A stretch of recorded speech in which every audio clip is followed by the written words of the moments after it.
Municipal commissioner आली जनाब जी श्रीकांत साहब यहाँ तशरीफ ला चुके हैं। जोरदार तालियों से एक अदब दोस्त शख्सियत हमारे दरमियान मौजूद है।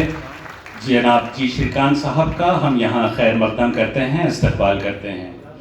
मेरी जनाब जी श्रीकांत साहब से गुजारिश है कि बराए मेहरबानी आप स्टेज पर तशरीफ़ लाएँ।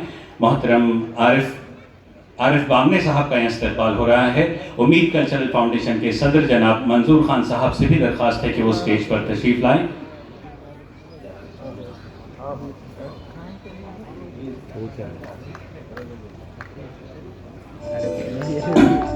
आरिफ बामने ये वही नौजवान है जिसने अपनी जान की बाजी लगाकर उन 35 लोगों को गुज़िश्ता महीने गेटवे ऑफ इंडिया के सामने जो एक बोट हादसे में अपनी जान गंवाने वाले थे, उन 35 लोगों की इस नौजवान ने जान बचाई है।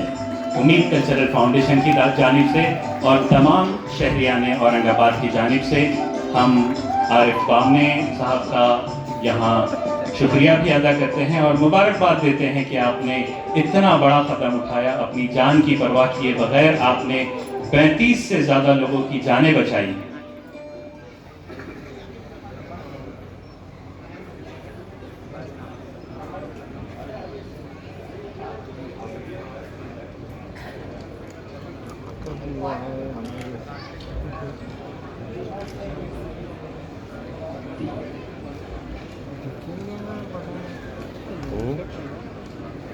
जनाब